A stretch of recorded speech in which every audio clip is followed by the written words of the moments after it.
Bayangkan, di tengah riuhnya acara keluarga besar, di saat semua orang tertawa dan menikmati masakan yang kubuat dengan sepenuh hati, tiba-tiba suara itu muncul, nyaring, menusuk, dan memalukan. Lihat adik iparmu, dia pintar cari uang, tidak sepertimu, hanya makan uang suami. Kalimat itu dilontarkan ibu mertua, di depan semua orang, tanpa sedikit pun rasa kasihan. Aku berdiri terpaku, masih memegang kendi es teh yang hampir tumpah karena tanganku bergetar.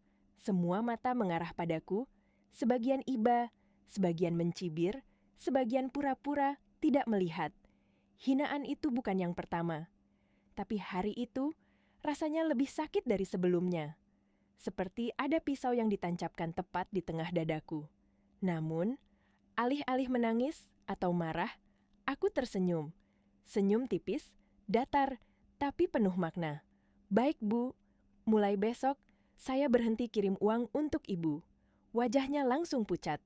Dia tidak pernah menyangka aku akan berkata begitu. Dia tidak tahu rahasia yang selama ini kusimpan. Rahasia yang mampu mengubah seluruh hidup mereka. Sebelum ceritanya dimulai, silakan tulis di kolom komentar dari mana kalian menonton kisah ini. Karena apa yang terjadi setelah ini akan membuat satu keluarga hancur dan satu wanita terlahir kembali. Aroma rendang yang kaya bumbu memenuhi setiap sudut rumah. Wangi opor ayam yang gurih menghangatkan udara, bercampur dengan ketupat yang baru saja selesai ditata di piring saji. Irma, dengan dahi sedikit berpeluh, berhijab sederhana yang mulai kusut karena panas dapur, bergerak lincah dari satu sudut ke sudut lain. Tangan kirinya sibuk membersihkan piring, tangan kanannya menata kue-kue basah yang ia buat sejak subuh. Hari itu bukan hari biasa.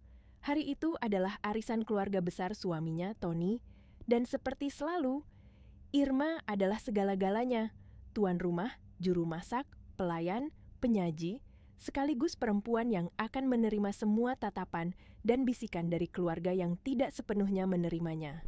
Meski lelah, Irma selalu berkata dalam hati, "Ini bakti, ini rezeki, ini keluarga." Namun hatinya tidak pernah siap untuk satu hal, kedatangan Ibu Puji, ibu mertuanya. Begitu suara mobil berhenti di halaman depan, jantung Irma refleks berdegup lebih cepat. Ia menyekat tangannya di celemek, merapikan kerudungnya yang kusam, lalu bergegas ke pintu dengan senyum dipaksakan. "Assalamualaikum, Bu." Irma menyambut dengan tulus, berusaha meraih tangan ibu mertuanya untuk bersalaman. Tapi Ibu Puji, dengan gamis sutra mengilap yang mungkin harganya cukup untuk belanja dapur sebulan penuh, hanya menyodorkan tangan sekilas, dingin, sombong. Matanya menggeser dari atas ke bawah, memeriksa Irma seperti memeriksa barang diskon. "Waalaikumsalam, kamu ini? Acara keluarga besar kok pakai daster begini?" Nada suaranya terdengar seperti mencibir makanan basi. Ia menunjuk gamis katun sederhana yang Irma pakai. "Itu kerudungmu juga kusam? Kenapa tidak pakai yang lebih berkilau? Nanti keluarga bilang, Tony tidak mampu belikan baju bagus." Senyuman Irma retak seketika, tapi ia tetap tenang, tetap manis. "Tadi Irma sibuk masak, Bu. Takut baju bagus kena noda. Nanti Irma ganti." Ibu Puji mendengus. "Alasan saja, seharusnya kamu pesan catering. Tony kan manajer, sanggup dia bayar. Malu-maluin saja masak sendiri begitu." Irma hanya menunduk, menerima semuanya seperti biasa. Tak lama, Tony keluar dari kamar. "Bu sudah datang? Sehat, Bu?" Ibu Puji menjawab ketus, tanpa menghiraukan Irma sedikit pun, dan Tony seperti biasa, hanya tersenyum kaku, memilih aman. Tidak membela istri, tidak menegur ibunya. Irma menarik napas dalam, menelan perih yang terasa seperti serpihan kaca di tenggorokan. Ia kembali ke dapur, karena bagi Irma, meski hatinya remuk, tamu tetap harus disambut dengan baik. Satu persatu keluarga berdatangan. Bibi-bibi memuji masakannya. Irma tersenyum sopan, tetapi setiap kali pujian datang, Ibu Puji memastikan untuk menghancurkannya. Dengan sindiran, dengan cibiran, dengan tatapan, merendahkan yang menusuk sampai tulang. Dan ketika mobil sedan mewah berhenti dan Alma, adik ipar yang cantik, kaya, dan penuh percaya diri, masuk sambil memamerkan amplop uang, Irma tahu hinaan yang lebih tajam sedang menunggu. Mobil sedan mewah itu berhenti dengan angkuh di depan rumah. Kilau catnya saja sudah cukup membuat beberapa sepupu Tony menoleh iri. Dan ketika pintunya terbuka, keluarlah orang yang selalu menjadi perbandingan hidup Irma. Alma, adik ipar yang selalu dipuji, adik ipar yang dianggap sempurna, adik ipar yang menjadi standar yang dipaksa. Irma harus setara. Meski hidup mereka berbeda, bagai langit dan sumur. Alma melangkah keluar seperti seorang selebriti. Gaun ketatnya membentuk tubuh ideal.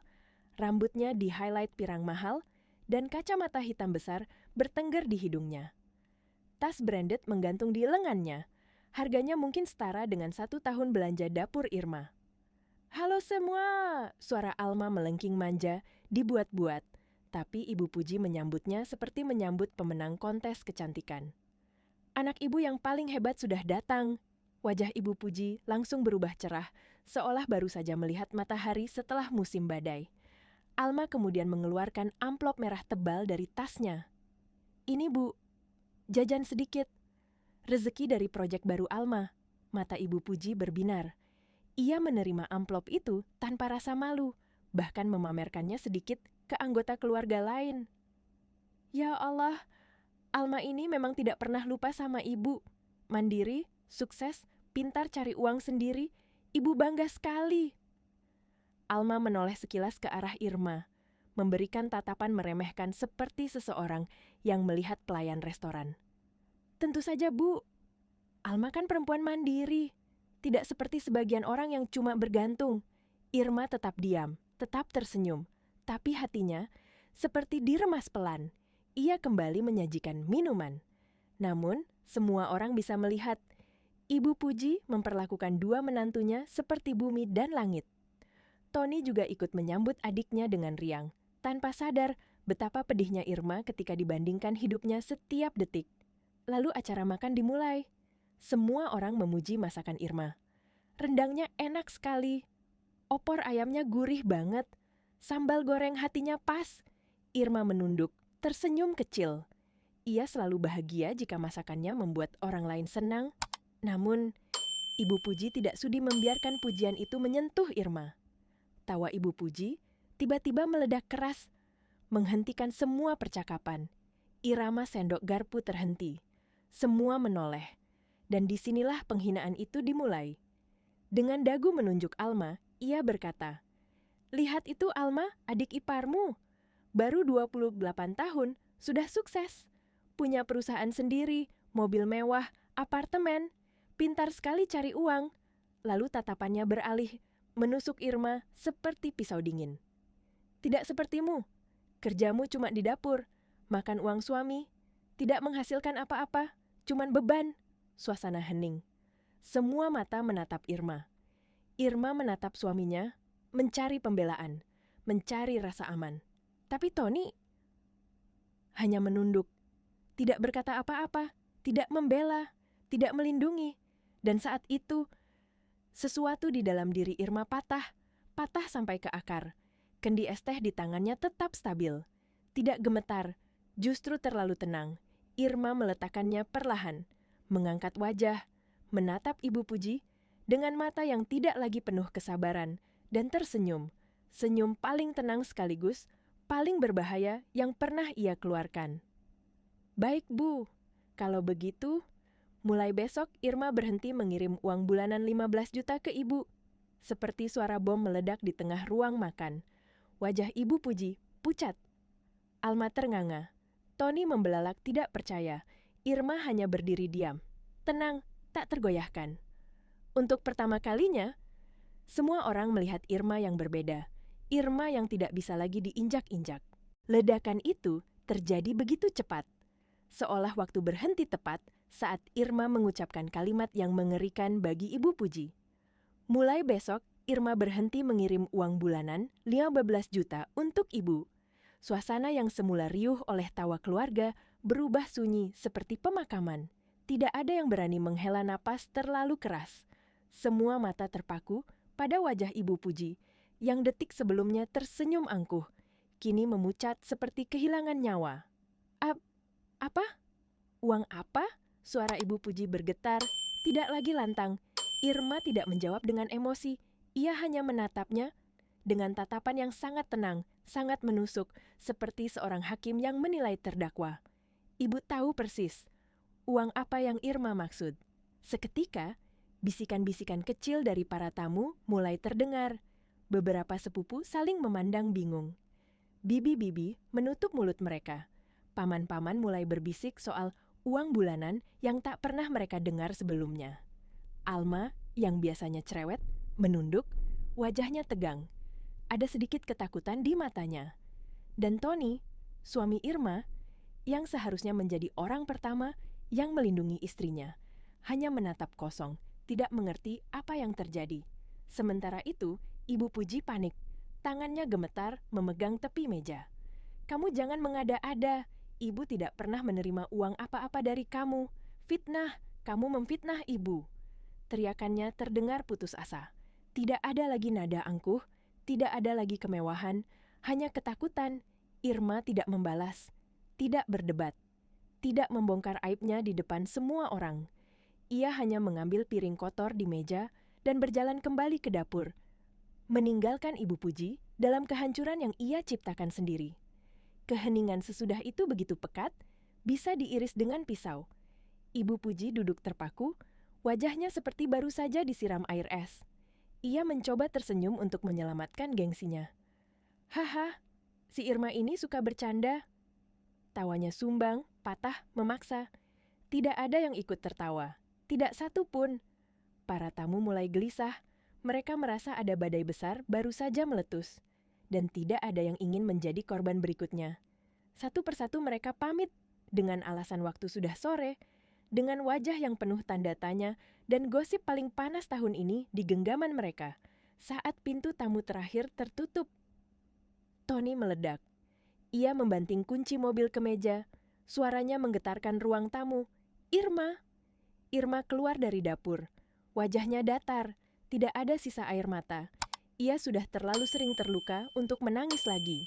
"Apa maksudmu tadi? Kamu sengaja mempermalukan ibuku."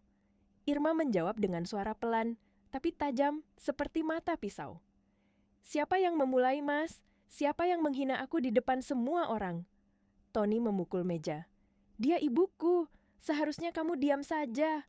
Kenapa kamu balik bicara?" Irma menatapnya penuh luka. Bukan luka dari pertengkaran, tetapi luka yang sudah mengendap selama bertahun-tahun. "Dan kamu, di mana kamu saat ibumu menghina aku? Di mana kamu saat adikmu menyindirku? Kamu diam, seolah-olah kamu tuli." Tony tak bisa menjawab, egonya sebagai laki-laki terbakar. Harga dirinya tercabik karena kebenaran yang telanjang di hadapannya, dan ia mulai menuduh Irma mengarang cerita uang 15 juta. Menuduh Irma memfitnah ibunya. Saat itulah Irma berkata, "Mas lebih percaya dia daripada aku?" Tony menjawab refleks, "Jelas," satu kata. Dan satu kata itu menghancurkan seluruh fondasi pernikahan mereka. Sementara pertengkaran di rumah Irma dan Tony memanas, di sisi lain kota ada seseorang yang gelisah, mondar-mandir, tak bisa duduk tenang, Ibu Puji. Di rumah mewahnya, ia berjalan ke kanan kiri seperti seekor ayam kehilangan induk. Wajahnya pucat, bibirnya bergetar, jemarinya meremas gamis mahal yang biasa ia pamerkan. Alma duduk di sofa, tangan bersedekap, wajahnya kesal. "Tadi aku sudah bilang, Bu, Irma cuman gertak sambal. Mana mungkin dia punya uang sebanyak itu?" Namun Ibu Puji membentak. Bentakan yang kali ini keluar bukan dari kesombongan, melainkan kepanikan. "Kamu tidak mengerti, Alma. Uang itu nyata." Alma terlonjak, kaget, matanya membelalak. "Apa? 6 bulan? Berarti 90 juta. Yah, semuanya dari Irma. Nama pengirimnya jelas, Irma Widianti." Dan disinilah untuk pertama kalinya terkuak apa yang selama ini Ibu Puji sembunyikan di balik gaun mahal dan gengsinya yang setinggi langit. Dia hidup dari utang. Utang kartu kredit, utang cicilan mobil, utang arisan berlian, bahkan rumahnya terancam disita.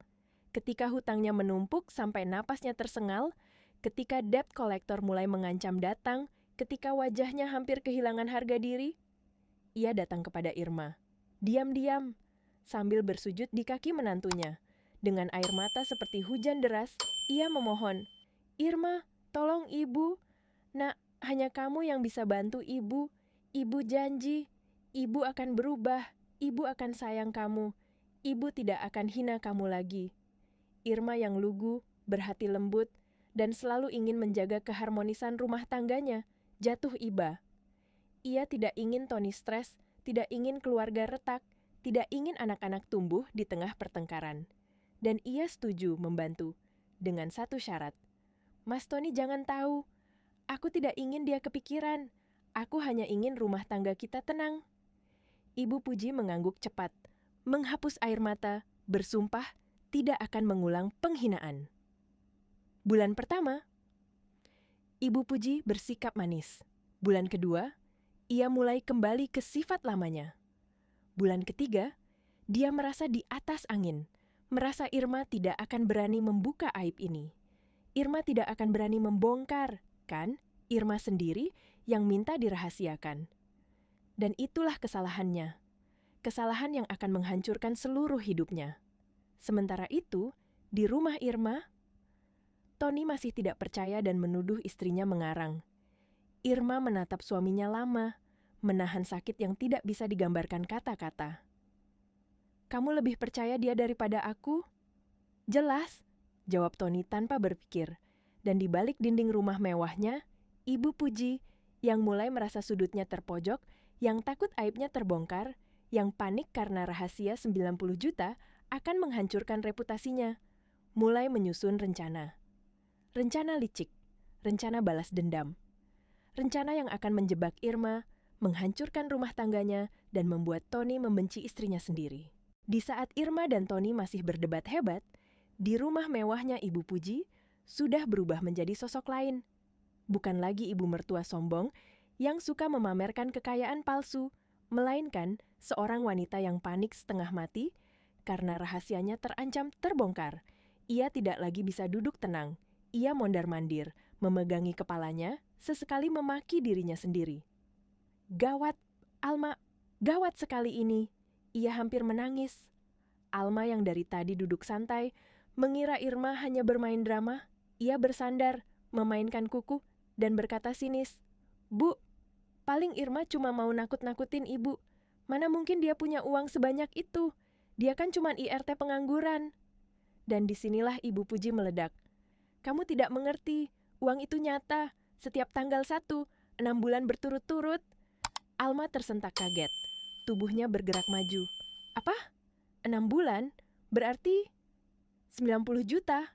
Ibu Puji mengangguk cepat, raut wajahnya ketakutan seperti anak kecil yang ketahuan mencuri. Nama pengirimnya tertulis jelas, Irma Widianti. Alma bungkam. Untuk pertama kalinya, ia kehabisan kata-kata. Lalu Ibu Puji jatuh terduduk di sofa, nafasnya tersengal, tangannya dingin, kerudungnya miring karena terlalu sering digesek-gesek oleh telapak tangan paniknya. Kalau dia benar-benar berhenti mengirim, ibu mati. Tagihan kartu kredit ibu jatuh tempo. Cicilan mobil baru yang kamu pakai itu belum dibayar. Arisan berlian ibu belum lunas. Ibu bisa dipermalukan. Hancur! Ibu Puji menangis, meremas gamisnya seperti orang gila. Saat itu, terlihat jelas siapa sebenarnya yang hidup dari uang haram. Bukan Irma, tapi Ibu Puji. Dan bukan Irma yang bergantung pada suami, tapi Ibu Puji yang bergantung pada Irma. Alma akhirnya angkat bicara, mengubah paniknya menjadi kebencian. "Kalau begitu, kita harus serang balik. Jangan biarkan Irma menang." Mata Ibu Puji membara. Keputusasaan berubah menjadi kelicikan. "Tony tidak boleh tahu bahwa ibu berhutang pada perempuan itu. Gengsi ibu bisa runtuh." Alma mengangguk cepat. "Betul, kita harus buat Mas Tony membenci Irma." Dan rencana itu dimulai dari satu langkah pertama. Telepon fitnah. Dengan tangan gemetar, Ibu Puji mengambil ponselnya dan menekan nomor Tony. Fitnah dimulai Tony, yang sedang berdebat sengit dengan Irma, langsung terdiam saat melihat nama ibunya muncul. "Ibu? Ibu kenapa? Ibu baik-baik saja." Yang terdengar hanya suara tangis. Tangis paling histeris yang pernah Tony dengar. "Tony, nak, Irma. Irma sudah memfitnah ibu. Dia bilang ibu terima uang darinya. Astagfirullah. Ibu tidak pernah menerima sepeser pun. Ibu difitnah. Nak, ibu hancur." Fitnah itu menusuk telinga Tony. Ia langsung menggenggam ponselnya erat-erat. Amarahnya naik lagi. "Apa? Irma bilang begitu." "Iya, nak. Dia mau menjatuhkan nama baik ibu. Dia mau merusak hubungan kita. Hati ibu sakit sekali." Tony menutup telepon dalam keadaan marah membara. Ia kembali menatap Irma dengan mata merah dipenuhi dendam. "Kamu pembohong, Irma. Ibu baru saja telepon sambil menangis. Dia bilang kamu memfitnah beliau." Irma hanya menatap suaminya dengan tatapan kosong. Bukan karena tidak peduli, tapi karena ia sudah terlalu lelah disakiti. Tidak ada alasan, tidak ada pembelaan, tidak ada amarah, hanya kelelahan. Pelan dan penuh ketegasan, Irma mengambil ponselnya. Dan inilah awal dari pembalikan keadaan terbesar dalam hidup mereka. Irma tidak menjawab tuduhan Tony. Tidak ada tangis, tidak ada teriakan, tidak ada pembelaan panjang seperti istri lain yang mungkin akan panik. Ia hanya berdiri diam, dengan tatapan kosong yang begitu tenang hingga membuat Tony semakin marah. Tony mengira Irma akan membantah, atau menangis, atau minta maaf. Namun Irma justru membuka tasnya, mengeluarkan ponsel, dan menekan layarnya dengan jari yang tidak bergetar sama sekali. "Mau apa kamu? Mau menelepon siapa?" bentak Tony. Emosinya sudah tak terkendali. Irma tidak menatapnya, tidak peduli. Ia membuka aplikasi berwarna biru. Masukkan sandi, klik. Suara notifikasi singkat terdengar. Suara yang nantinya akan menghancurkan ego seorang suami lebih keras daripada palu godam. Irma berbalik, menatap Tony lurus-lurus. "Mas bilang aku pembohong ya? Kalau begitu, ini buktinya." Ia membalikkan layar ponselnya, dan Tony melihatnya. 6 transaksi, 6 bulan, tanggal sama setiap bulan, nominal sama. 15.000 butuh. Lambezal lah bubu, bisa ambil dari ibu silus berbudu, total 90 juta, dan penerimanya jelas, Puji Lestari, ibu kandung Tony. Wajah Tony seketika memutih, seperti darahnya turun ke lantai. Ini tidak mungkin. Suaranya tercekat. Ia mencoba mencari napas, mencoba mencari alasan lain, mencoba memutar logika. Ini pasti editan. Ia menggertak, tapi suaranya tidak meyakinkan. Itu bukan tuduhan. Itu adalah doa putus asa seorang laki-laki yang sedang menolak kenyataan. Irma menarik ponselnya kembali, masuk ke menu detail transaksi, dan memperlihatkan bukti digital lengkap dengan ID bank yang tidak bisa dipalsukan. Tony kini melihat dengan mata kepalanya sendiri bahwa istrinya bukan hanya tidak berbohong, tetapi juga telah menghidupi ibunya diam-diam selama 6 bulan. Dan pertanyaan besar pun muncul. Pertanyaan yang lebih besar dari ego Tony, lebih besar dari amarahnya, lebih besar dari rasa malunya. Pertanyaan yang membuat lututnya gemetar. "Dari mana kamu dapat uang sebanyak ini, Irma?" Suaranya pelan, bergetar, takut, bukan takut pada Irma, tapi takut pada kebenaran, takut pada kenyataan bahwa istri yang selalu ia remehkan, yang ia anggap hanya perempuan dapur, mungkin bukan seperti yang ia bayangkan. Irma menarik ponsel itu dari tangan Tony. Ia duduk, tidak terburu-buru, tidak panik, seperti seseorang yang sudah mempersiapkan percakapan ini selama bertahun-tahun. Tony berdiri, diam menunggu jawaban, seperti anak kecil yang ketahuan mencuri. "Dari mana kamu dapat uang sebanyak ini?" ulang Tony. Kali ini lebih keras, lebih putus asa. Irma menatapnya tajam. "Kenapa Mas langsung berpikir aku dapat uang dari cara tidak benar? Atau dari laki-laki lain?" Tony tercekat. Ia tidak menjawab. Tapi air mukanya berubah. Irma tahu apa yang ada di kepalanya. Ia tahu semua fitnah yang ditanamkan ibunya. Ia tahu semua racun yang disusupkan Alma. Ia tahu semua bisikan Cindy. Irma mengulang dengan nada datar. Kenapa, Mas? Kamu mau bilang aku simpanan? Mau bilang aku jual diri? Begitu? Tony tidak menjawab, dan keheningan itu lebih menyakitkan daripada tuduhan apapun. Irma menghembuskan napas panjang, mengusap air mata kecil yang hampir jatuh. Bukan karena sedih, tapi karena kecewa. Kecewa yang bertahun-tahun tersimpan. Pikiranmu hanya sejauh itu, Mas. Kamu lebih mudah percaya aku menjual harga diriku daripada percaya aku mampu. Tony tertunduk. Untuk pertama kalinya, ia merasa kecil, lebih kecil dari semua laki-laki yang pernah ia hina. Dan Irma pun akhirnya mengungkapkan rahasia yang selama ini ia simpan sendirian. Setelah Tony terdiam, bukan karena mengerti, tapi karena terpukul oleh kebenaran yang baru saja menampar egonya, Irma duduk perlahan di sofa. Ia tidak lagi berusaha menahan luka, tidak lagi ingin terlihat kuat. Hari itu, ia hanya ingin bicara dan membiarkan kebenaran keluar tanpa terbendung. Irma menyentuh laptop tua di meja sudut. Laptop yang sering Tony hina sebagai barang murahan.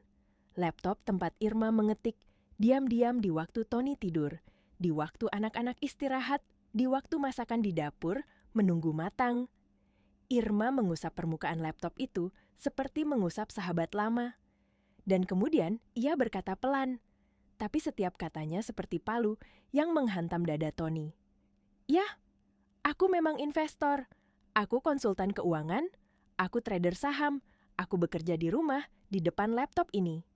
Tony ingin tertawa, ingin membantah, ingin berkata bahwa istrinya bohong, bahwa itu mustahil. Namun, tatapan Irma terlalu tenang untuk menjadi kebohongan. "Kamu lulusan sastra, Irma, bukan ekonomi. Sejak kapan kamu mengerti hal-hal begitu?" Nada Tony terdengar meremehkan. Sisa-sisa egonya masih mencoba bertahan. Irma menatap suaminya dalam-dalam. "Aku belajar, Mas, belajar sendiri.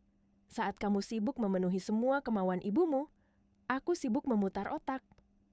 Suaranya mulai bergetar, bukan karena takut, tapi karena luka yang akhirnya ia biarkan keluar. "Aku mulai dari nol, dari sisa warisan almarhum ayah. Uang yang aku bilang habis untuk biaya pernikahan kita. Padahal aku sisihkan sedikit. Aku belajar investasi, belajar valuta asing, belajar saham. Aku jatuh, aku rugi besar, aku bangkit lagi." Tony termenung. Seluruh tubuhnya terasa dingin. Irma melanjutkan, 3 tahun lalu, aku mulai menulis analisis. Awalnya tidak ada yang percaya, tapi prediksiku akurat. Satu persatu orang datang memakai jasaku. Aku buat komunitas online berbayar. Klien-klien besar datang. Mereka tidak tahu aku siapa. Mereka cuma tahu analis bernama IW Advisory. Tony hampir tersungkur. Irma menatap layar laptop itu dengan bangga. "Itu aku, Mas. Aku, Irma Widianti. Yang kamu anggap cuma di dapur. Aku adalah IW Advisory yang kamu kira laki-laki profesional."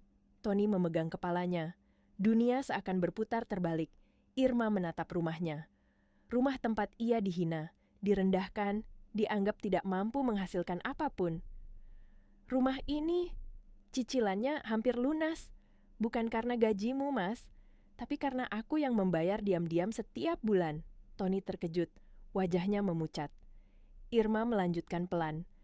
"Aku sengaja membayar lebih besar dari tagihan. Memakai namamu supaya kamu terlihat hebat di mata bank, supaya kamu tidak kehilangan harga diri." Kata-kata itu seperti pisau yang menusuk jantung Tony. Irma memperbaiki duduknya, menatap suami yang kini terpaku seperti patung. "Penghasilanku lebih besar dari gajimu, jauh lebih besar dari yang bisa kamu bayangkan." Tony terjatuh di sofa, kepalanya menunduk seperti seseorang yang baru saja kehilangan seluruh dunia. Namun Irma belum selesai, karena luka yang ia bawa bertahun-tahun harus dikeluarkan sampai habis. Dengan suara yang semakin tegas, ia berkata, "Aku diam, karena ingin rumah tangga kita tenang. Aku biarkan Ibu Puji menghinaku. Aku biarkan Alma merendahkanku. Aku biarkan kamu tidak membelaku, karena aku pikir aku bisa menahan semuanya sendirian. Tapi hari ini, Kesabaranku habis. Tony menggetarkan bibirnya, ingin berkata sesuatu, tapi tidak ada suara yang keluar. Irma berdiri, mengambil napas panjang, dan menatap Tony dengan tatapan paling dingin sejak mereka menikah. Kamu lebih percaya aku selingkuh daripada percaya aku sukses. Jawaban Tony hanyalah keheningan. Keheningan yang membunuh lebih tajam daripada kata-kata. Dan dari sinilah, kehancuran rumah tangga mereka perlahan berubah menjadi peperangan terbesar dalam hidup Irma. Setelah Irma mengungkap identitasnya sebagai EW Advisory, setelah Tony melihat sendiri bukti uang 90 juta, setelah seluruh topeng yang ia pakai selama ini hancur, seharusnya Tony sadar. Seharusnya ia minta maaf. Seharusnya ia memeluk istrinya dan berkata, "Maaf, aku salah selama ini." Tapi tidak. Tidak malam itu. Yang terjadi justru kebalikannya. Ego yang terluka adalah racun yang paling berbahaya. Tony tidak bisa menerima kenyataan bahwa istrinya, wanita yang ia anggap hanya bisa masak dan jaga anak, ternyata jauh lebih cerdas, jauh lebih sukses, dan jauh lebih mampu darinya. Baginya, itu bukan kekaguman, itu penghinaan. Harga dirinya sebagai kepala keluarga remuk berkeping-keping. Ia merasa kalah, ia merasa kecil, ia merasa tidak berguna. Dan di saat seperti itu, ego seorang lelaki rapuh mencari pelarian, dan pelarian itu datang dari bisikan ibunya. Telepon berikutnya dari Ibu Puji. Racun yang mematikan Ibu Puji, yang panik, ketakutan, dan terpojok, memutar otak untuk membalikkan keadaan. Ia menghubungi Tony lagi, tapi kali ini bukan menangis seperti sebelumnya. Kali ini, modusnya berubah menjadi drama paling licik. "Iya, Ibu terima uang itu," teriaknya tiba-tiba, mengubah strategi dari defensif menjadi menyerang. Tony langsung kaget. "Apa? Jadi Ibu bohong?" "Ibu terpaksa, Tony." Suara Ibu Puji dibuat setengah histeris, setengah martir, dan Alma ikut bermain. Ia menempelkan wajah pada telepon, berpura-pura cemas. "Mas, dengarkan. Ibu korban. Ibu hanya terpaksa menerima uang itu karena Mas tidak tahu siapa Irma sebenarnya." Tony terdiam. Logikanya mulai bengkok, egonya mulai rapuh. Dan ketika seorang lelaki sudah kehilangan pegangan, fitnah selalu terdengar lebih masuk akal daripada kebenaran. Fitnah itu jatuh dengan sangat halus, namun mematikan. Mas Tony pikir, dari mana Irma dapat uang 15 juta sebulan? Bisik Alma, nadanya manis tapi beracun. "Dia di rumah terus, Mas. Apa Mas pikir uang sebanyak itu bisa didapat dari jualan kue?" Tony mengepalkan tangan. Itu persis seperti pikiran gelapnya beberapa jam sebelumnya. Ibu Puji mengambil alih. "Ibu curiga, Nak. Uang itu, uang tidak halal." Tony menahan napas. "Apa maksud Ibu?" Dan Ibu Puji pun menghantamnya. "Ibu curiga Irma punya laki-laki lain, seorang pejabat kaya.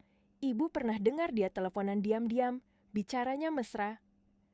Fitnah terkeji itu dilontarkan dengan meyakinkan seolah itu adalah kebenaran dari surga. Padahal semua itu tak lebih dari kebohongan yang diciptakan dalam 1 menit ketakutan. Uang itu, uang haram, hasil selingkuh.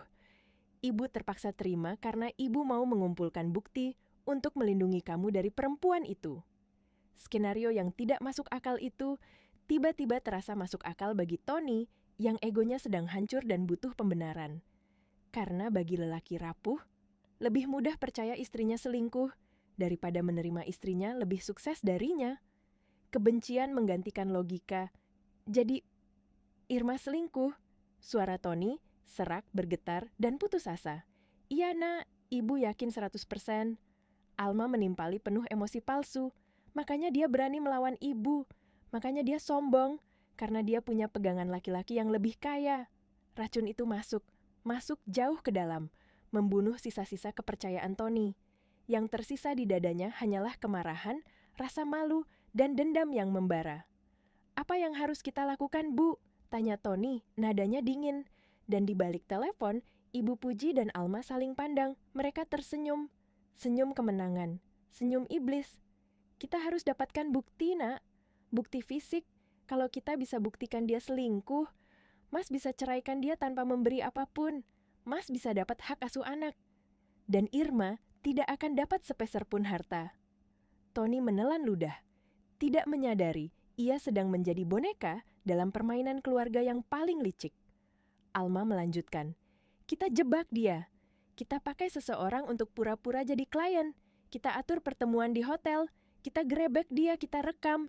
Kita hancurkan dia. Dan Tony, suami yang seharusnya melindungi istrinya, mengatakan, lakukan, atur semuanya.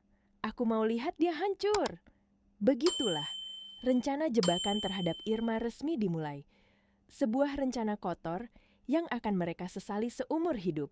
Setelah Tony mengeluarkan kalimat itu, kalimat yang sepenuhnya menghapus akal sehatnya. Lakukan, atur semuanya. Aku mau lihat dia hancur. Maka tidak ada jalan kembali. Dalam satu malam, Tony resmi berpihak pada ibunya, bukan pada istrinya, bukan pada wanita yang telah hidup bersamanya 5 tahun, bukan pada ibu dari anak-anaknya. Ia memilih fitnah, ia memilih kemarahan, ia memilih ego. Dan di seberang telepon, Ibu Puji tersenyum puas. Alma tersenyum licik. Rencana busuk mereka sudah resmi mendapatkan persetujuan kepala keluarga yang paling mudah dimanipulasi. Langkah pertama, menemukan seseorang untuk menjebak Alma mengingat seseorang dalam daftar kenalannya, seorang pria yang berpenampilan rapi tapi moralnya busuk, seorang yang bekerja serabutan dan mau melakukan apa saja demi uang. Nama pria itu, Rico. Serahkan padaku, kata Alma dengan penuh percaya diri. Aku kenal seseorang yang bisa membantu. Dia bisa menyamar sebagai klien kaya raya. Ibu Puji mengangguk dengan mata penuh rencana. Bagus Alma, kita lakukan ini cepat sebelum Irma curiga dan mulai menyembunyikan jejaknya. Rico langsung dihubungi. Tak butuh lama. Dengan bayaran 5 juta, ia bersedia melakukan apa saja. Berbohong, menggoda, menjerat, membujuk, bahkan membuka pintu kamar hotel jika itu yang diperlukan. Langkah kedua, rencana jebakan disusun Alma dan Ibu Puji duduk berdua, membuat skenario seperti penulis sinetron yang paling kejam. Rico akan menyamar sebagai investor asing, ia akan menghubungi EW Advisory, Irma. Ia akan menawarkan proyek besar bernilai miliaran. Ia akan memaksa pertemuan tatap muka. Ia akan mengajak bertemu di hotel mewah.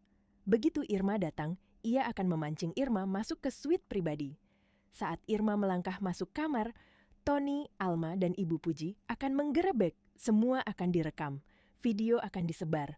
Reputasi Irma akan hancur total. Irma akan dianggap pezina. Irma akan kehilangan hak asuh anak. Irma akan kehilangan rumah. Irma akan kehilangan segalanya. Dan Tony, yang sudah buta oleh fitnah, akan merasa dirinya benar. Langkah ketiga, menguasai pikiran Tony. Selama menunggu rencana berjalan, Tony berubah menjadi sosok asing di rumah. Ia tidak tidur sekamar dengan Irma, ia tidur di sofa. Ia menolak bicara dengan istrinya. Ia memalingkan wajah setiap kali Irma ingin menjelaskan. Racun fitnah sudah menyebar begitu. Dalam hingga setiap kata Irma terdengar seperti dusta.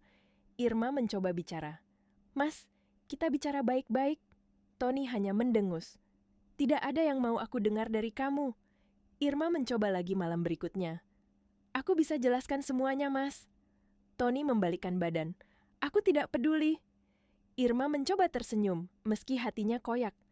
Tapi Tony tidak melihat apa-apa selain fitnah yang ibunya tanamkan. Setiap kali Irma mendekat, represi Tony semakin keras. Irma tahu, suaminya sudah bukan suaminya lagi. Yang berdiri di depannya adalah boneka ibunya. Langkah keempat, Irma mulai merasa ada sesuatu yang tidak wajar. Selama 3 hari, Irma mengamati perubahan Tony. Ibu Puji dan Alma yang biasanya meneror lewat chat, tiba-tiba diam total. Diam seperti ular yang sedang menggulung tubuhnya untuk menyerang dengan lebih ganas. Irma tahu sesuatu akan terjadi. Ia hanya belum tahu apa. Dan pada hari keempat, jawabannya datang. Email jebakan masuk Irma membuka email profesional EW Advisory. Ada pesan dari seseorang bernama Rico Permana. Perwakilan dari sebuah grup investasi asing. Bahasanya rapi. Profilnya terlihat meyakinkan. Penawarannya sangat menggiurkan. mengelola dana puluhan miliaran rupiah. Namun ada satu yang janggal. Riko menuntut pertemuan tatap muka di Hotel Imperial di suite pribadi. Irma langsung tahu, ini bukan klien, ini jebakan. Tapi Irma tidak takut, tidak mundur. Ia justru tersenyum kecil. Jika mereka mau perang, Irma akan menunjukkan siapa yang sebenarnya bermain catur. Ia membalas email itu dengan sopan, mengajukan pertemuan di area publik, di restoran hotel, bukan di dalam kamar. Ini membuat Alma frustrasi, tapi rencana tetap berjalan. Riko akan memaksa Irma naik ke kamar. Jika menolak, mereka akan menggerebek di restoran pun tak masalah. Yang penting ada video Irma bersama laki-laki asing, dan hari jebakan pun tiba pukul 3 sore. Hotel Imperial. Tony membawa ponselnya untuk merekam. Ibu Puji membawa drama. Alma membawa kelicikannya, dan Cindy pun ikut. Wanita yang siap mengincar Tony begitu Irma hancur. Semuanya duduk di mobil, siap menunggu aba-aba Riko. Mereka tidak tahu bahwa Irma sudah 3 langkah di depan mereka. Hari itu, pukul 3 sore, langit di atas Hotel Imperial terlihat cerah. Namun, di dalam hati beberapa orang, badai besar sedang menunggu untuk meledak. Di area drop-off hotel, sebuah mobil berhenti. Di dalamnya ada Tony, Ibu Puji, Alma, dan Cindy. 4 orang dengan tujuan yang sama, menghancurkan Irma. Tony terlihat pucat, matanya merah, tangannya memegang ponsel erat-erat, siap merekam kejahatan yang bahkan belum terjadi. Ia tidak lagi berpikir jernih. Racun fitnah ibunya sudah menutup seluruh logikanya. Di sampingnya, Cindy duduk dengan wajah munafik penuh simpati. Tangannya sesekali menyentuh lengan Tony dengan manja, seolah-olah ia adalah wanita paling peduli di dunia. "Mas harus kuat ya," bisik Cindy lembut, padahal hatinya dipenuhi niat busuk. "Apapun yang kita lihat nanti, ingat, Mas adalah korbannya." Alma memantau ponselnya, berkomunikasi dengan Riko yang sudah berada di dalam hotel. Ibu Puji merapalkan doa palsu, bukan untuk keselamatan Irma, melainkan agar rencana keji ini berhasil. Irma tiba, dan mereka semua terkejut. Tepat jam 3, sebuah taksi berhenti di depan lobi. Pintu terbuka, dan Irma turun. Namun penampilannya mengejutkan semuanya. Tidak ada daster, tidak ada celemek, tidak ada wajah kusam seperti sehari-hari di rumah. Irma mengenakan setelan blazer semi-formal berwarna krem, rok panjang senada, serta hijab voile yang rapi dan elegan. Sepatu hak rendah menambah wibawa langkahnya. Untuk pertama kalinya, Tony melihat istrinya bukan sebagai IRT tak berguna, tapi sebagai seorang wanita karier profesional. Untuk pertama kalinya pula, Ibu Puji menyadari bahwa Irma bisa terlihat sekelas direktur. Dan untuk pertama kalinya, Cindy merasa terancam, karena wanita di hadapannya ini terlalu cantik, terlalu tenang, terlalu kuat. Namun, Irma tidak peduli pada wajah-wajah terkejut yang memperhatikannya dari jauh. Ia masuk ke lobi dengan langkah mantap. Bukan sebagai korban, tapi sebagai seseorang yang sudah mengetahui rencana ini jauh sebelum mereka tahu. Di dalam restoran hotel, Riko sudah menunggu. Gelisah Irma masuk ke restoran The Grand Oak. Di sudut ruangan, Riko, pria bayaran, melambai gugup. Ia mengenakan jas yang sebenarnya terlalu besar baginya, berusaha terlihat seperti investor sukses. Irma duduk tanpa senyum. Nada, suaranya profesional. "Selamat siang, Pak Riko," mereka berbicara. Irma membahas analisis pasar global, pergerakan mata uang, inflasi internasional. Hal-hal berat yang membuat Riko keringat dingin karena ia sama sekali tidak mengerti apa-apa. Setiap kali Irma bertanya, Riko hanya mengangguk seperti orang bodoh. Ketika rencana mulai berjalan, Irma tetap tenang. Setelah 15 menit, Riko panik. Ia harus segera mengeksekusi bagian penting rencana. "Maaf, Nyonya. Lobi ini terlalu berisik. Semua dokumen penting saya ada di suite lantai 10. Bagaimana kalau kita pindah ke kamar saja?" Irma menatapnya datar. "Tidak, kita sepakati hanya bertemu di area publik." Riko mulai cemas. Alma mengirim pesan bertubi-tubi. "Paksa dia naik, cepat!" Riko mengubah taktik. Mulutnya mulai memaksa. "Klien saya menunggu di kamar. Ini menyangkut puluhan miliar. Ayo sebentar saja." Ia berdiri, mencoba meraih lengan Irma. Momen jebakan dimulai, tapi tidak seperti yang mereka bayangkan. Sebelum tangan Rico menyentuh blazer Irma, sebuah suara menggelegar dari pintu restoran. "Irma!" Tony menyerbu masuk seperti orang kesetanan. Ponselnya teracung tinggi, mode video menyala, matanya merah marah. "Jadi ini kelakuanmu? Berduaan dengan laki-laki di hotel? Ini klien kamu? Ini uang haram itu!" Ibu Puji ikut masuk sambil berteriak dramatis. "Ya Allah, menantu saya zina di hotel mewah." Alma merekam dari samping sambil tersenyum puas. Cindy berdiri di pintu dengan wajah kemenangan. Akhirnya, Tony akan bebas dari Irma. Pengunjung restoran menoleh semua. Beberapa mengeluarkan ponsel untuk ikut merekam. Rico membeku. Tidak menyangka drama ini ternyata sebesar ini. Tapi Irma tidak menangis, tidak membela diri, tidak panik. Ia hanya duduk, tenang, terlalu tenang, seperti ratu yang sedang menonton badut-badut melakukan pertunjukan buruk. Saat Tony selesai berteriak hingga napasnya habis, Irma akhirnya berdiri. Ia menatap semuanya, satu persatu, tanpa rasa takut.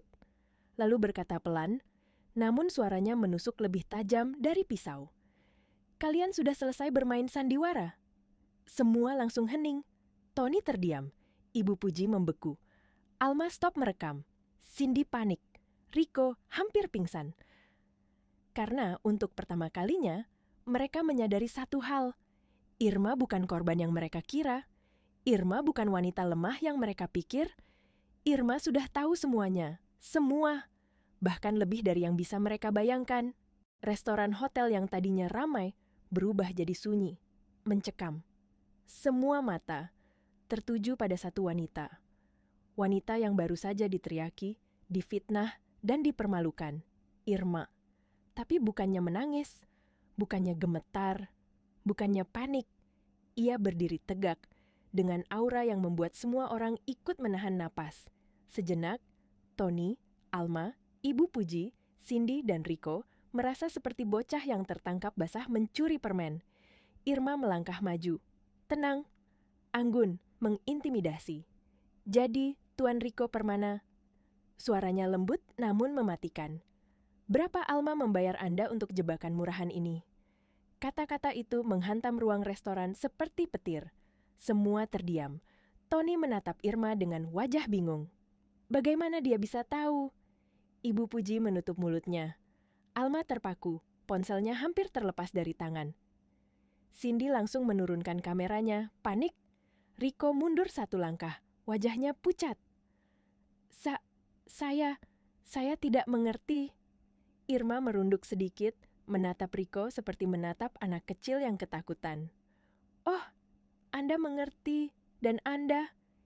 Irma menatap ke belakang Tony, ke arah dua pria berperawakan besar yang sejak tadi berdiri diam di dekat pilar lobi. "Pak Satpam, silakan maju." Dua petugas keamanan hotel maju dengan langkah tegas. Tony kaget. Ini apa?" Petugas keamanan menatap Rico, bukan Tony. "Maaf Pak, kami menerima laporan dari tamu hotel bahwa Bapak ini melakukan penipuan dan percobaan pelecehan di area lobi. Kami juga sudah menerima rekaman dari manajer kami." Rico terhuyung. Ia tidak menyangka Irma sudah menyiapkan perangkap balik. "Tunggu, bukan saya disuruh, saya dibayar." Petugas bertanya dingin. "Dibayar siapa?" Rico gemetar hebat, ketakutan setengah mati. Ia mengangkat tangannya, menunjuk langsung ke wajah Alma. "Dia, perempuan itu, Alma, dia bayar saya 5 juta untuk menjebak wanita ini." Alma jatuh terduduk. Ibu Puji menjerit. "Alma, apa yang kamu lakukan?" Tony menatap adiknya dengan tatapan kosong. Ia merasa dunia runtuh. Cindy langsung mematikan kameranya dan mundur ke belakang, berusaha kabur dari drama yang ia bantu ciptakan. Irma mengangguk pelan pada petugas keamanan. "Bawa pria ini ke kantor keamanan. Saya ingin berbicara dengan keluarga ini secara pribadi." Petugas mengangguk. Rico ditarik keluar seperti penjahat kecil yang kehabisan keberanian. Kini hanya tersisa Irma, Tony, Ibu Puji, Alma. Lobi hotel menjadi saksi bahwa mereka bukanlah pemburu yang mengejar korban. Mereka adalah tikus yang tertangkap perangkap, perangkap yang dipasang oleh wanita yang mereka hina. Petugas mempersilakan mereka masuk ke sebuah ruangan. Kantor keamanan hotel. Pintu ditutup.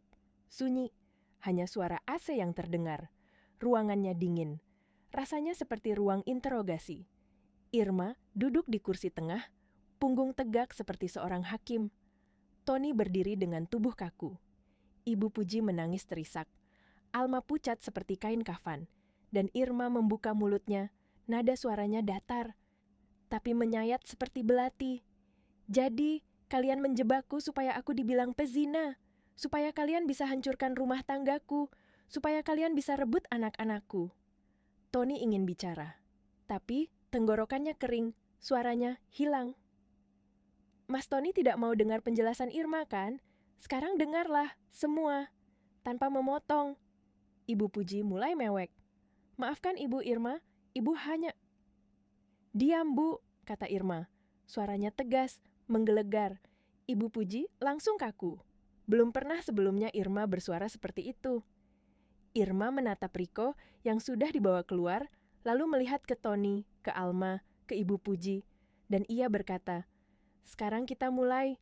Dari dosa siapa dulu?" Alma menangis, Tony gemetar. Ibu Puji tak bisa bernapas dengan benar, dan Irma tersenyum tipis. Hari itu, untuk pertama kalinya, mereka semua sadar wanita yang mereka hina selama ini adalah wanita yang tidak pernah mereka kenal. Ruang keamanan hotel terasa seperti ruang sidang, dingin, sepi. Pengap oleh rasa takut 3 orang yang duduk berhadapan dengan seorang wanita yang tampak jauh lebih berbahaya daripada siapapun yang pernah mereka hadapi. Irma. Ia duduk di kursi tengah, punggung tegak, kedua tangan terlipat rapi di pangkuan. Wajahnya tidak menunjukkan amarah, tidak menunjukkan kesedihan. Yang ada hanya ketenangan mematikan. Ketenangan seseorang yang tahu ia memiliki kekuatan penuh. Di sudut ruangan, Riko duduk gemetar, menunggu nasibnya. 2 petugas keamanan berjaga di luar pintu. Jika Irma mau, 1 kata darinya bisa membuat 2 orang langsung masuk dan menahan siapapun. Tony berdiri di dekat pintu, kepalanya tertunduk, wajahnya pucat dan sayu. Seluruh tubuhnya tampak menyesal, tapi masih terlalu takut untuk bicara. Ibu Puji menangis tersengguk, tapi tangisannya tidak lagi dramatis. Kini ia benar-benar takut. Takut pada Irma, takut pada skandal yang ia ciptakan sendiri, takut pada mimpi buruk yang baru dimulai. Alma duduk terdiam membeku. Rambutnya yang biasanya ditata dengan sempurna, kini berantakan, matanya sembab oleh air mata. Irma membuka interogasi seperti seorang hakim. "Baik," kata Irma akhirnya. Pelan namun menggema. "Sekarang, kita akan bicara tentang apa yang kalian lakukan. Tanpa drama, tanpa kebohongan, tanpa air mata palsu." Alma mencoba bicara. Mbak Irma, Aku cuma..." "Diam." 1 kata itu membuat Alma serasa ditampar petir. Irma menatapnya lurus. "Kalian pikir aku bodoh? Kalian pikir aku tidak tahu kalian menyusun rencana menjebakku di hotel, mengatakan aku selingkuh, mengatakan aku perempuan murahan?" Tony menutup mata. Setiap kata Irma adalah peluru yang menembus dadanya. Ibu Puji mencoba berbicara. "Irma, Ibu minta..." "Saya bilang diam, Bu." Ruangan kembali beku. Irma memulai dengan orang pertama. "Riko," Irma menatap pria bayaran itu. "Baik, kita mulai dari Anda dulu, Pak Riko." Riko gemetar. Saya cuma ikut perintah, saya tidak bermaksud..." Irma mengeluarkan ponselnya. Ia membuka aplikasi rekaman. Klik. Seketika, suara Riko terdengar jelas. "Nyonya, jangan jual mahal. Mari naik ke kamar suite lantai 10. Ibu Puji membeku. Alma menutup mulutnya. Tony membesar matanya. Rekaman itu tanpa suara lain, tanda Irma sudah menyiapkan bukti sejak awal. Lalu, Irma memutar rekaman kedua. "Saya dibayar dia, perempuan itu. Namanya Alma. Dia bayar saya 5 juta untuk menjebak wanita ini." Alma ambruk di kursinya. Irma menatap Riko. "Menurut pengacara saya..." Anda bisa masuk penjara minimal 3 tahun. Pasal 335 dan 311. Anda mau itu? Riko langsung berlutut. Maaf Bu, saya mohon. Saya punya istri, anak. Saya butuh uang. Saya kembalikan 5 juta itu. Sekarang juga, tolong. Irma menjawab dingin. Uang Anda tidak saya butuhkan. Yang saya butuh, Anda menghilang dari hidup saya. Riko menangis lega. Ia paham ia baru saja lolos dari neraka. Kini giliran Alma Irma memutar layar ponselnya, menampilkan profil lengkap Alma, hasil investigasi pribadi. Karyawan swasta biasa, bukan pemilik perusahaan, memiliki bisnis arisan bodong, penipuan 12 orang, total kerugian 17 juta. Banyak korban mengejar, nama-nama lengkap korban muncul di layar Alma, langsung histeris. Jangan Mbak, jangan, hancur hidupku. Irma menatap dingin. Hidupmu memang akan hancur Alma, persis seperti kamu ingin menghancurkan hidupku. Alma berlutut, menggenggam kaki Irma sambil menangis. Namun, Irma hanya mundur 1 langkah. 2 pilihan. Saya laporkan Anda ke polisi hari ini juga. Anda dipenjara, nama Anda habis. Atau, Anda lakukan semua yang saya perintahkan. Anda akui semuanya di depan keluarga besar, dan Anda kembalikan semua uang para korban. Alma menangis semakin keras, tapi ia tahu Irma tidak sedang bercanda. Giliran Ibu Puji Irma menatap ibu mertuanya seperti menatap seseorang yang sudah melewati batas kesabaran manusia. 6 bulan lalu, Ibu sujud di kakiku, memohon uang, mengaku tidak akan menghina aku lagi. Ibu Puji menutup muka sambil menangis. Maaf Irma, maafkan Ibu. Tapi setelah uang masuk ke rekening Ibu, Anda kembali menghinaku, menginjak harga diriku. Di depan keluarga.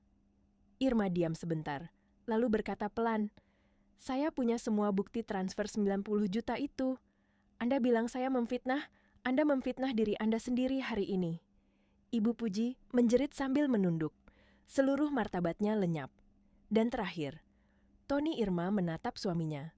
Suami yang seharusnya melindungi, tapi justru menjadi pisau paling tajam yang menusuk punggungnya.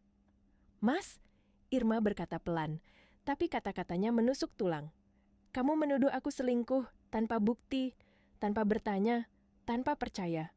Kamu lebih percaya air mata buaya ibumu daripada istri yang tidur di sampingmu 5 tahun terakhir. Tony ingin bicara, tapi tidak ada suara yang keluar. Ia hanya menangis pelan. Tangannya menutup wajahnya. Irma berdiri. Sekarang, kalian semua ikut saya, kita belum selesai. Ibu Puji gemetar. Alma menangis. Tony menahan napas.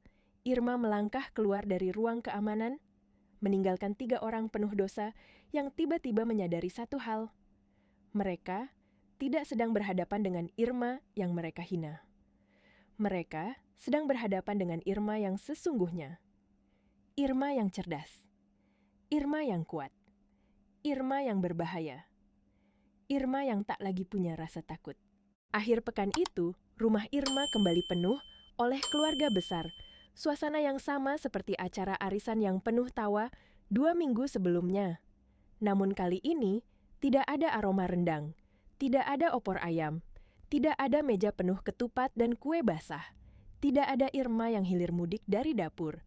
Yang ada hanyalah air mineral di atas meja, sederhana, dingin, mencekam, seolah rumah itu tahu akan ada badai besar terjadi. Irma duduk seperti seorang hakim. Di ruang tamu, Irma telah menata sebuah kursi tunggal, menghadap langsung seluruh keluarga besar. Di sampingnya ada layar proyektor putih yang masih tergulung. Irma duduk di sana, tenang, berwibawa, tidak lagi seperti menantu yang sering dibentak. Hari itu, Irma adalah perempuan yang memegang seluruh kekuasaan. Sementara itu, Ibu Puji dan Alma duduk di sudut ruangan. Tanpa perhiasan, tanpa gamis sutra, tanpa senyum angkuh, tanpa gengsi, wajah keduanya kusam, bengkak, dan ketakutan. Aib mereka sudah siap dibongkar oleh wanita yang dulu mereka hina. Tony duduk terpisah di dekat pintu seperti seseorang yang diasingkan dari rumahnya sendiri. Matanya merah, dia tidak tidur selama 3 hari. Rasa malu dan takut menghancurkan dirinya sedikit demi sedikit. Para paman dan bibi mulai berbisik pelan. Ah, ini pasti Irma mau minta maaf. Kasihan Ibu Puji kemarin sempat pingsan katanya. Benar, tidak sopan menantu melawan mertua. Mereka tidak tahu apa yang akan terjadi. Mereka mengira Irma akan direndahkan hari ini. Mereka salah, sangat salah. Jam 3 tepat, Irma berdiri. Ruangan seketika hening. Tidak ada suara televisi, tidak ada suara piring, tidak ada suara anak kecil. Semua mata mengarah pada Irma. Ia memegang remote di tangan. Assalamualaikum warahmatullahi wabarakatuh. Suara Irma jernih, tenang, dan kuat, seperti suara pembicara profesional. Terima kasih telah hadir. Hari ini kita akan meluruskan kebohongan dan fitnah yang terjadi 2 minggu lalu. Para bibi mulai saling melirik. Ah, benar kan? Dia mau minta maaf. Irma tersenyum tipis, senyum yang membuat bulu kuduk berdiri. 2 minggu lalu, di rumah ini, saya dihina sebagai beban keluarga. Dikatakan hanya makan uang suami.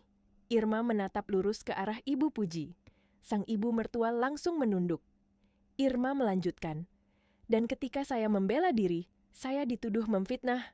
Maka hari ini, di depan semua keluarga, saya akan tunjukkan siapa sebenarnya yang berbohong.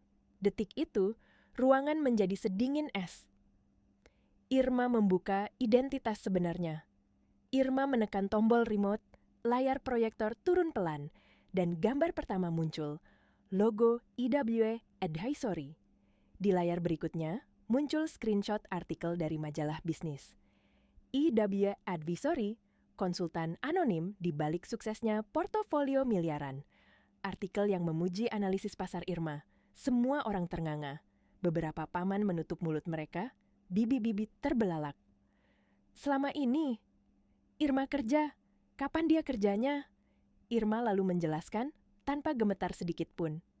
Nama samaran saya, IWA Advisory.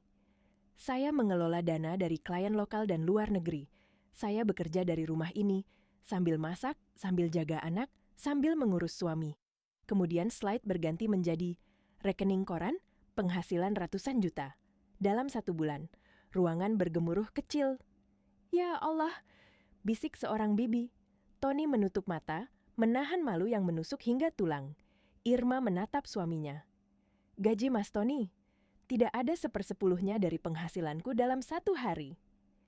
Ibu Puji semakin mengecil di sofa.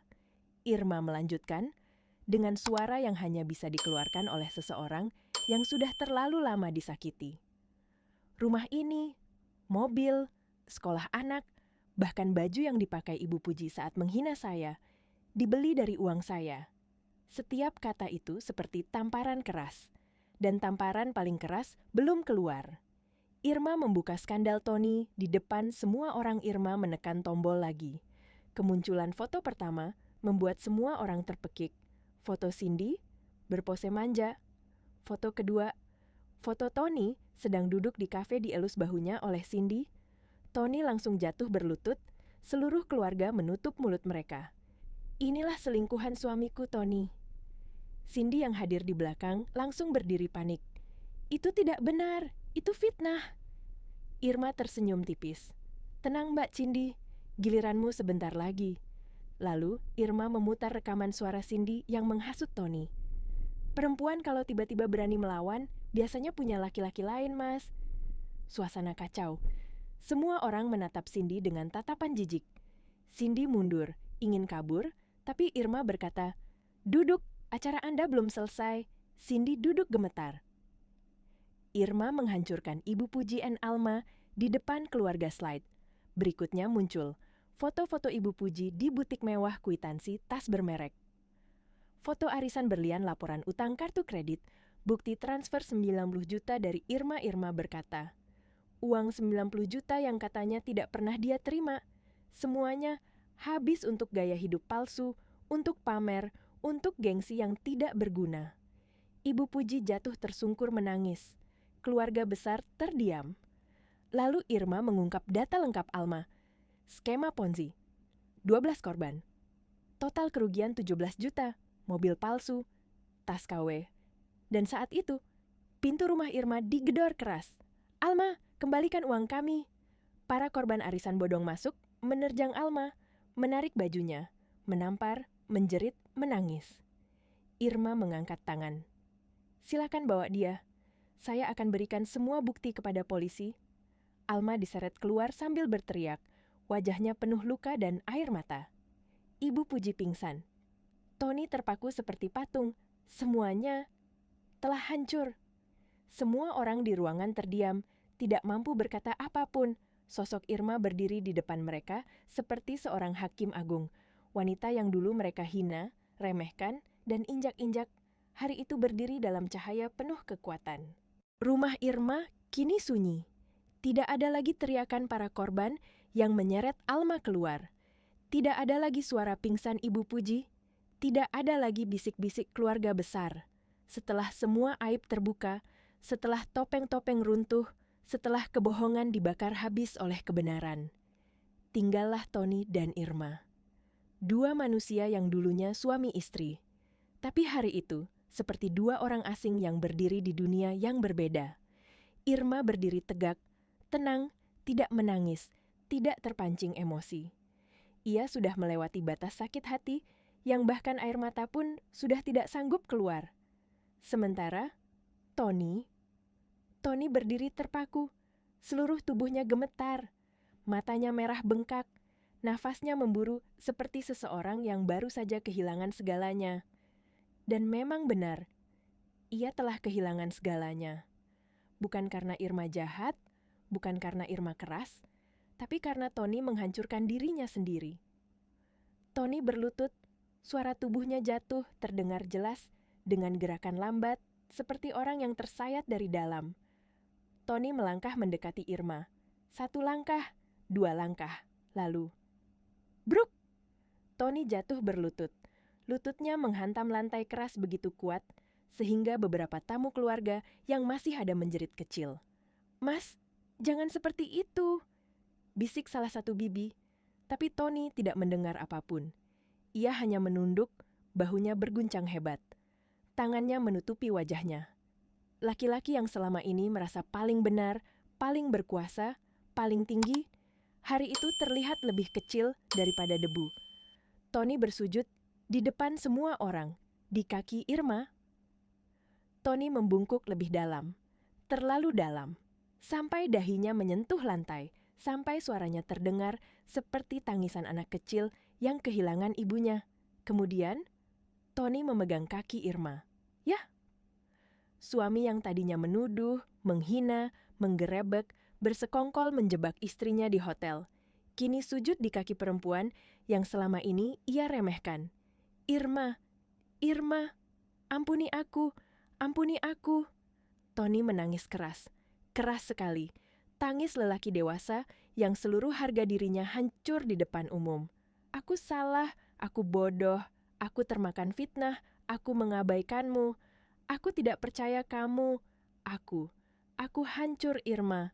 Tangannya menggenggam kaki Irma kuat-kuat, seolah kaki itu adalah satu-satunya alas yang bisa menyelamatkannya dari jurang gelap. "Jangan tinggalin aku, Irma. Aku mohon." Semua keluarga besar terdiam. Tidak ada yang berani berkata apa-apa. Tidak ada yang berani menyentuh Tony.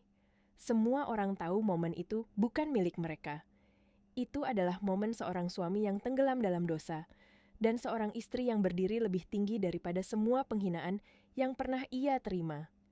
Irma menatapnya, tanpa marah, tanpa iba, tanpa dendam. Irma menatap Tony lama, sangat lama, tidak dengan senyum, tidak dengan air mata, tidak dengan amarah, tapi dengan ketenangan yang menghancurkan. Karena hari itu, Irma bukan lagi wanita yang akan memohon kebaikan suaminya. Ia bukan lagi menantu yang mengharap restu mertua. Ia bukan lagi istri yang menahan hinaan demi mempertahankan rumah. Irma sudah berubah. Akhirnya Irma berbicara. Suaranya pelan, tapi dingin. Dingin seperti es yang baru saja keluar dari neraka. "Mas Tony, aku sudah menahan hinaan selama bertahun-tahun. Dari ibu, dari Alma, dari lingkungan Mas, dari orang-orang yang Mas percaya, dari kamu sendiri." Tony terus menangis di lantai. Irma melanjutkan. Aku tidak marah karena kamu miskin. Aku tidak marah karena kamu tidak membela aku. Aku marah karena kamu lebih percaya fitnah daripada percaya istrimu sendiri. Tony menggenggam kaki Irma lebih kuat. Namun Irma menyingkirkan kakinya perlahan. Tidak menendang, tidak memaki. Hanya menarik diri. Tony jatuh terduduk, menangis lebih keras. Irma menatapnya dan berkata, "Mulai hari ini, aku berhenti menjadi istri yang kamu injak. Aku berhenti menjadi menantu yang kalian hina. Aku berhenti menjadi korban." Lalu Irma menarik napas dalam dan mengucapkan kalimat yang membuat seluruh ruangan membeku. "Aku ingin pisah rumah untuk sementara." Tony menatapnya dengan mata ketakutan. "Irma, jangan tinggalkan aku. Aku tidak bisa hidup tanpa kamu." Irma menjawab, "Kamu tidak bisa hidup tanpa aku saat aku sudah mau pergi? Di mana kamu saat aku butuh kamu?" Tony jatuh lagi, hancur lagi, sujud lagi, dan Irma berbalik. Berjalan menuju kamar, tanpa menoleh, meninggalkan suaminya yang meratap seperti pria yang baru kehilangan dunia. Hari itu, Tony bersujud di kaki Irma, bukan karena Irma ingin dihormati, tapi karena kebenaran akhirnya menghancurkan semua kebohongan yang mereka bangun. Malam itu, setelah semua tamu pulang, setelah keluarga besar bubar dengan wajah syok, setelah rumah sunyi, dan hanya suara detak jam yang terdengar, Irma berdiri di depan jendela kamar, menatap lampu kota yang berkelip lembut dari kejauhan. Sejak pagi, hidupnya berubah total. Hari itu ia bukan lagi Irma yang dulu. Hari itu ia mengambil kembali kualitas dirinya, martabatnya, harga dirinya, dan kedudukannya sebagai perempuan yang tidak bisa diinjak-injak lagi. Tony duduk di lantai, wajahnya sembab, rambutnya acak-acakan, dan matanya bengkak karena terlalu banyak menangis.